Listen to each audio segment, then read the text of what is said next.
Hi, this is Ayushi Mittal. You are watching DNA India. I have once again Devesh Singh Mani with us, foreign affairs expert, with me in the studio, sir. Welcome to DNA once again. Thanks.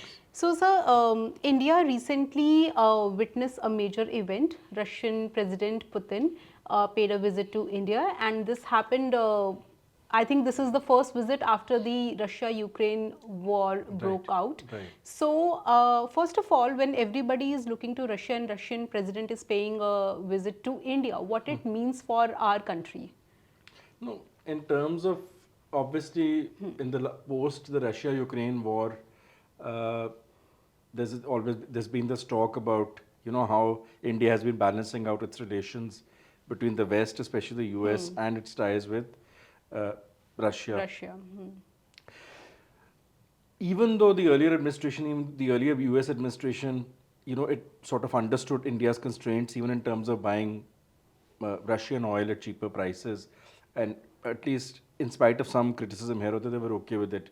But obviously, ever since the Trump administration has taken over, now it's very interesting because people actually thought that, with the coming once Donald Trump if he becomes president, they'll find some solution to this Russia-Ukraine conflict. That obviously hasn't happened, and in fact, the current administration has been more critical, and obviously it has even taken steps. If you look at the tariffs, for instance, which have been imposed upon India, extra tariffs were imposed. Yes, on the for rice purchase. specifically, yeah. Yeah. So I think in that sense, but India on the other hand has been quite clear that that Russia has been a strategic partner traditionally.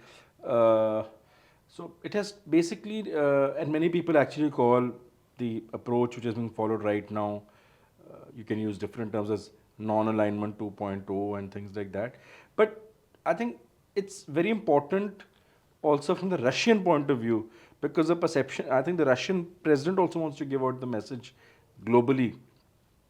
Because if you notice, obviously the West has a very different stance towards Russia. So in terms of acceptability, it's very important for him, and this is one of the few overseas visits also of Putin. Then, of course, I don't think in one visit itself, in terms of the agreements, many agreements have been signed, but you can't really say that, it's not one visit which leads to these agreements. A lot of work, the groundwork is done earlier. Obviously, there'll be a follow-up on all of them. Some new things, some new projects. I think one of the interesting things is also that, which you don't pay attention to, is that Russia is looking towards more overseas investment in the Far Eastern region. Because in the Far Eastern region, so far, China has been a major investor. There have been some Japanese investments. That also, and also connectivity with India. So these are some of the interesting things on the side. Of course, otherwise in terms of defense and in terms of trade, there are always ongoing things which I'm sure are covered significantly. But I think in the global context, I think, as I said, in terms of the acceptability, I mean, obviously, Russian president wants to give out this message globally to send out, because a lot of these visits are about symbolism. So in that sense, the symbolism is very important. And then, of course, I think in terms of India and Russia are also working very closely on multilateral platforms. And during the visit, they asked the need for working more closely in terms of the United Nations, in terms of the Shanghai Cooperation Organization, and of course BRICS. India will be holding the presidency of BRICS from January 2026. So that is important as well, I think. Actually, if we talk about BRICS, like recently the summit happened, and also the G20 summit happened, and Trump didn't attend it in South Africa, and he's also majorly against the BRICS, and he also called it an anti-American summit, because basically Trump alleges that the BRICS is looking for a de-dollarization, and this is what something Russian president also pushed. When he visited India. That's right. Yeah, he's also pushing for a rupee rumble trade, and he's also pushing for the de-dollarization. So we want to know that what does this means. First of all, I want to know that what is this rupee rumble thing? Okay, so basically it's, You see, first of all, you have to understand there are two different things. Yeah. There is the concept of a BRICS common currency, right?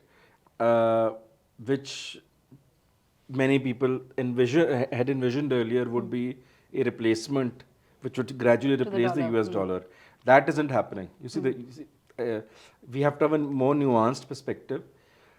A lot of countries, obviously, as a result of sanctions to circumvent the sanctions which have been imposed upon Russia, they are moving to trade in local currencies, right?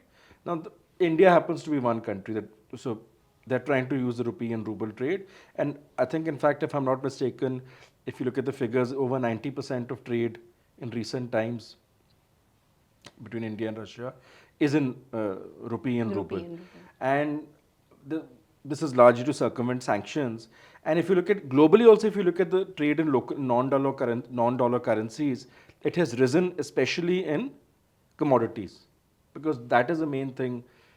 If you look at, for instance, the trade relations with Russia, a lot of it is a large percentage of that is commodities, right? So oil and things like that.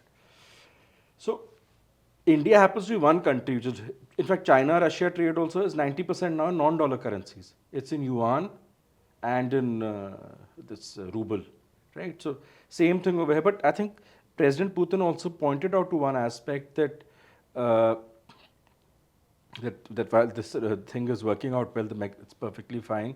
But they need to see that what are the commodities which they can purchase in rupees. So this thing was referred to briefly. He also said that this thing in rupee ruble trade, this is something which can't happen, which just don't have the political significance. It's economically also very challenging. Now the larger, the broader aspect, the point was which he made was about the BRICS common currency.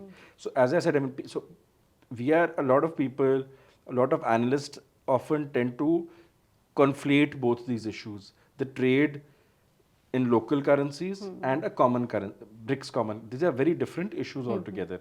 And we also need to understand that the trade in local currencies, different countries are mostly it is to circumvent sanctions. There is no geopolitical zero-sum game behind it. Yes, Russia has been talking about weaponization of the dollar. China has been speaking about weaponization of the dollar.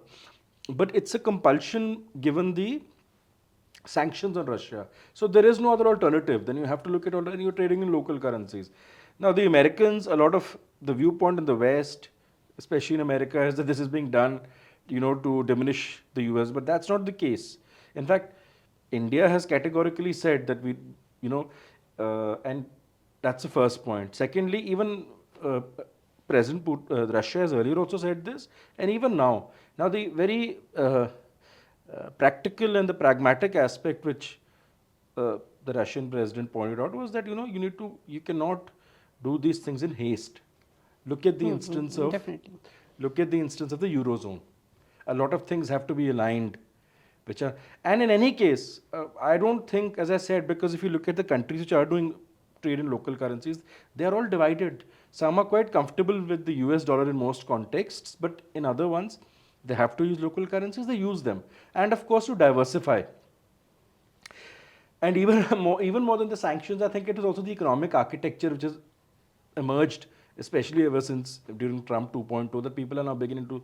It's a way of leveraging and hedging that you need to look at alternatives. But I don't think that the US dollar, I think it's premature to talk about the US dollar is facing challenges in certain areas, but there are specific contexts over there. There are also enough political differences between countries, other countries which are looking at an alternative currency. If you have a BRICS currency, for instance, India, apart from the economic aspect and the fact that it's not workable, India has also said that it can't think of sharing a common currency with China.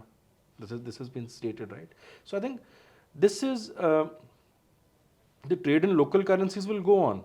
And but of course, even there, more alignment is needed. Now there is talk of a BRICS payment system also, which will use. So, for instance, like India has UPI, every country has some of these payments to align all of them. And then here I may also add that a lot of countries are focusing a lot on this trade in India cannot, because of various reasons, look at the yuan, but Indonesia recently, for instance, it has aligned its central bank said that it would be using it's a lot of expanding its seek to expand its trade in yuan, Indonesia China trade in terms of yuan, and other steps have also been taken by the Central Bank of Indonesia. So all this is going on, and I think there are various sort of layers to it. I think the next couple of years are very crucial for the US dollar and for trade, this non-dollar trade or trade in local currencies. And it's very interesting that technically the trade in local currencies with a lot of countries already doing it, but they don't want to say that they are supporting de-dollarization.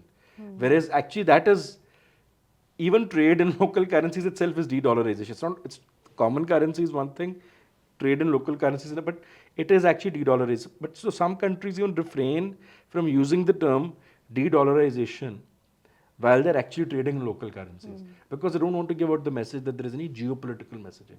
So I think these finer nuances, and I think the practical aspect was pointed out by the Russian president. I think it was also a message to the US. The US Even also. earlier, this message has been given that obviously we look, and I think if you look at from the Russian point of view, it's also that they have no alternatives given all the sanctions which have been imposed upon them. But finding an alternative to the current SWIFT, which already exists, the Western dominated model, which is the global model, I think that is going to be tough.